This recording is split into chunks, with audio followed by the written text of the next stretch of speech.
محترم ناظرین کرام، السلام علیکم ورحمۃ اللہ وبرکاتہ۔ استقبال کرتا ہوں آپ کا اپنے چینل کے اندر۔ آپ تمامی حضرات نے میرے ویڈیو کو کافی سراہا ہے، اس کے لیے میں شکر گزار ہوں۔ اور نئے حضرات کے لیے میں ایک بار پھر سے التماس و گزارش کرتا ہوں کہ برائے مہربانی آپ ہمارے اس دینی چینل کو اپنا بھائی سمجھ کر ضرور سبسکرائب کر دیا کریں۔ اس سے آپ کا کچھ بگڑتا نہیں ہے، بلکہ آپ کے موبائل کے اندر بر وقت ہماری ویڈیوز پہنچتے رہیں گے اور دینی باتیں، مسئلے مسائل آپ کو ملتے رہیں گے، اور قرآن کی تلاوت سے آپ ہمیشہ ثواب دارین حاصل کرتے رہیں گے۔ اور آپ تمامی حضرات کے لیے ایک بار پھر یہ ایک خوبصورت ویڈیو لے کر آیا ہوں۔ آپ کے لیے نہایت ہی ضروری ہے کہ آپ اسے بغور شروع سے لے کے آخر تک دیکھیں اور اپنے دماغ میں بیٹھائیں۔ آج جو مسئلہ میں آپ کے سامنے پیش کر رہا ہوں وہ شوہر بیوی کے جو تعلقات سے جو قائم ہوتے ہیں، اللہ تبارک و تعالی جو رشتہ بنایا ہے، اس رشتے کے تعلق سے جو باتیں اللہ تعالیٰ قرآن و حدیث کے اندر بیان کیا ہے، اس کے متعلق میں آج کا ویڈیو بنایا ہوں۔ نہایت ہی ضروری ہے آپ کا اس ویڈیو کو دیکھنا، کیونکہ ہمیں اور آپ کو بہت سارے لوگوں کو اس مسائل سے ناواقفیت ہے۔ آئیے میں آپ کے سامنے شروع کرتا ہوں آج کا ویڈیو۔ بسم اللہ الرحمن الرحیم۔ شروع کرتا ہوں اللہ کے نام سے جو نہایت رحم کرنے والا ہے۔ حضرت جابر بن عبداللہ سے روایت ہے، انہوں نے فرمایا، یہودی کہا کرتے تھے کہ جو کوئی پچھلی طرف سے ہو کر عورت سے اگلی جگہ میں مباشرت یعنی جمع کرتا ہے، اس کا بیٹا بھینگا پیدا ہوتا ہے۔ تو اللہ تعالیٰ نے یہ آیت نازل فرمائی جس کا ترجمہ ہے، تمہاری بیویاں تمہاری کھیتیاں ہیں، اس میں تم جس طرح چاہو آؤ۔ حضرت عائشہ صدیقہ رضی اللہ تعالی عنہا فرماتی ہیں، میں اللہ کے رسول صلی اللہ علیہ وسلم کے ساتھ ایک ہی برتن میں غسل کیا کرتی تھی۔ آپ صلی اللہ علیہ وسلم مجھ پر سبقت فرماتے تو میں کہتی، مجھے بھی پانی دیجیے۔ پیارے دوستو، اگر آپ ابھی تک ہماری اسلامی فیملی کا حصہ نہیں بنے تو کچھ پل نکال کر چینل کو سبسکرائب کر لیں اور ساتھ ہی گھنٹی کے بٹن کو دبا دیں۔ اس سے آپ کو دو فائدے ہوں گے۔ پہلا، آپ دین اسلام کی باتوں سے جڑے رہیں گے، دوسرا آپ ہم سے جڑے رہیں گے۔ ایک اور روایت میں ہے، وہ فرماتی ہیں کہ نہاتے وقت میرا اور رسول اللہ صلی اللہ علیہ وآلہ وسلم کا ہاتھ برتن سے پانی لینے میں آگے پیچھے ہوتا رہتا تھا، اور حضرت عائشہ صدیقہ رضی اللہ عنہا فرماتی ہے کہ نہ تو آپ صلی اللہ علیہ وسلم نے کبھی میری سطر کی طرف دیکھا اور نہ ہی میں نے کبھی آپ کی صلی اللہ علیہ وسلم کی سطر کی طرف دیکھا۔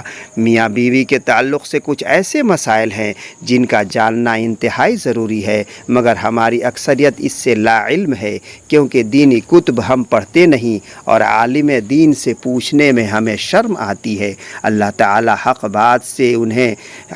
بات سے نہیں شرماتا، اور حق بات جو قرآن مجید میں کھول کر بیان کیا گیا ہے، میاں بیوی ایک ہی ساتھ غسل کر سکتے ہیں، ان کے لیے ایک دوسرے کے سارے بدن کو دیکھنا جائز ہے، شرعاً ممانعت نہیں، البتہ شرمگاہ کی طرف دیکھنا خلاف ادب ہے اور ناپسندیدہ عمل ہے۔ خاص جمعہ کے وقت بات کرنا مکروہ ہے، اس سے پیچھے کے توتلے ہونے کا خطرہ ہے۔ اسی طرح اس وقت عورت کے شرمگاہ کی طرف نظر کرنے سے بھی بچنا چاہیے کہ بچے کے اندھے ہونے کا امکان ہے۔ یوں ہی بالکل برہنہ یعنی بالکل ننگے ہو کر بھی صحبت نہ کرے، ورنہ بچے کے لیے بے حیا ہونے کا اندیشہ ہے۔ حضرت عائشہ صدیقہ رضی اللہ عنہا نے عرض کیا، یا رسول اللہ صلی اللہ علیہ وسلم، عورتوں کو تو بہت سا ثواب مل گیا، مردوں کے بارے میں بھی ارشاد فرمائیے۔ یہ سن کر حضور صلی اللہ علیہ وسلم مسکرائے اور فرمایا، مرد اپنی عورت کا ہاتھ پکڑ کر مانوس کرتا ہے تو اس کے لیے ایک نیکی لکھ دی جاتی ہے، جو مرد پیار سے اپنی عورت کے گلے میں ہاتھ ڈالتا ہے اس کے حق میں 10 نیکیاں لکھی جاتی ہیں۔ جب وہ عورت سے مباشرت کرتا ہے تو دنیا معافیہ سے افضل ہے۔ جب غسل کرتا ہے تو بدن کے جس بال پر سے پانی گزرتا ہے اس کے لیے ہر بال کے بدلے میں ایک نیکی لکھی جاتی ہے اور ایک گناہ معاف ہو جاتا ہے اور ایک درجہ بلند کر دیا جاتا ہے، اور غسل کرنے کے عوض میں جو چیز دی جاتی ہے وہ دنیا معافیہ سے بہت بہتر ہوتی ہے۔ اور بے شک اللہ تعالی اس پر فخر کرتا ہے اور فرشتوں سے کہتا ہے کہ میرے بندے کی طرف دیکھو کیسی سرد اور رات میں غسل جنابت کے لیے اٹھا ہے، اور اس بات پر یقین رکھتا ہے کہ میں اس کا رب ہوں۔ تم اس بات پر گواہ رہو کہ میں نے اس کو بخش دیا۔ جمعرات اور جمعے کو ہم بستری اور غسل کرنے کی ترغیب اس لیے دی گئی ہے کیونکہ مردوں کو نماز جمعہ کی ادائیگی کے لیے جامع مسجد جانا ہوتا ہے تاکہ آتے جاتے کہیں نظر پڑھنے سے طبیعت میں کسی قسم کی شہوت پیدا نہ ہو، اور خواہش نفس سے اطمینان ہونے کے سبب نماز اور خطبے میں دل جمعی حاصل ہو جائے۔ بہترین بیوی وہ ہے جو سونے کے کمرے میں اپنے حسن و جمال اور بستر میں خاوند کے ساتھ خوبصورت طور اتوار سے اپنے پیار کے جادو سے جکڑ لیں، دوران صحبت اس کے مقصد پر نگاہ رکھے اور غور کرے کہ اس کا خاوند کیا چاہتا ہے، اور پھر اس کی پسند سے بھی بہتر انداز میں اپنے آپ کو اس کے سپرد کر دے، نرم گفتگو کرے اور اس کی رغبتوں اور چاہتوں کو پورا کرتے ہوئے اسے سپرد سیر کر دے۔ کبھی بھی اس کے بستر پر جانے سے نہ روکے۔ اگر اس کے ساتھ مقابرت کا خواہش مند ہے تو قطعاً نافرمانی نہ کرے، کیونکہ اللہ تعالیٰ رب العزت کے ہاں یہ بہت بڑا گناہ ہے۔ جب شوہر بیوی کو اپنا طبعی تقاضا پورا کرنے کے لیے بلائے تو بیوی انکار نہ کرے۔ اس سلسلے میں احادیث مبارکہ میں واضح تعلیمات موجود ہے، چنانچہ ارشاد نبوی صلی اللہ علیہ وسلم ہے، خاوند بیوی کو اپنی حاجت پورا کرنے کے لیے بلائے، اس سے بیوی انکار نہ کرے۔ جس پر شوہر غصہ کی حالت میں رات گزارے تو صبح تک فرشتے اس عورت پر لعنت بھیجتے رہتے ہیں۔ دوسری روایت میں ہے کہ رسول اللہ صلی اللہ علیہ وسلم نے فرمایا، جب شوہر اپنی بیوی کو اپنی حاجت پوری کرنے کے لیے بلائے تو اس کے پاس چلی جائے، خواہ وہ روٹیاں پکا رہی ہوں، تندور پر ہی کیوں نہ ہو کھڑی ہو۔ حضرت عمر کے پاس ایک شخص آیا، گرد و غبار سے اٹا ہوا، بال بکھرے ہوئے، اس کے ساتھ اس کی بیوی بھی تھی، جو کہہ رہی تھی کہ اے امیر المؤمنین، میں اس کے لیے اس لیے نہیں اور نہ ہی یہ میرے لیے ہے۔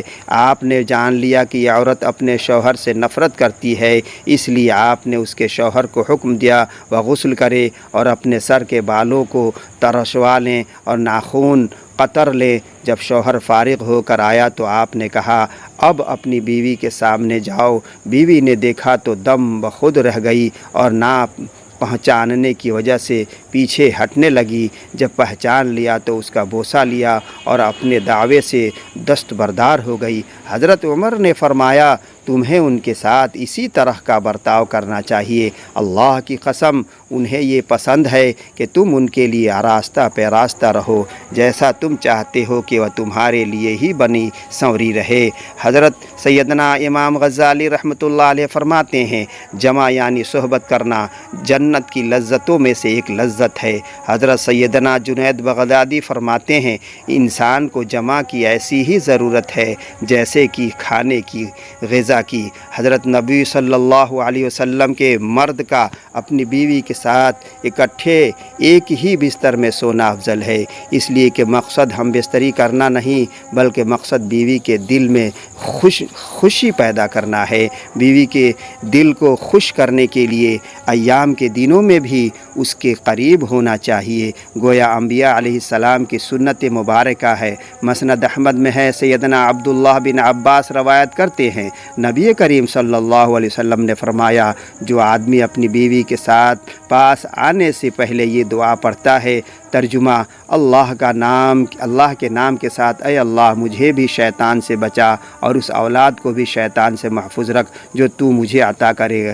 اگر میاں بیوی کے اس تعلق میں اولاد کا فیصلہ کر دیا گیا تو شیطان کبھی بھی اس کو نقصان نہیں پہنچا سکے گا۔ فقہا میں فرمایا ہے کہ شوہر اپنی بیوی کی مرضی کے بغیر زیادہ سے زیادہ 4 ماہ کی مدت تک اس سے دور رہ سکتا ہے۔ میاں بیوی کا اکٹھے غسل کرنا،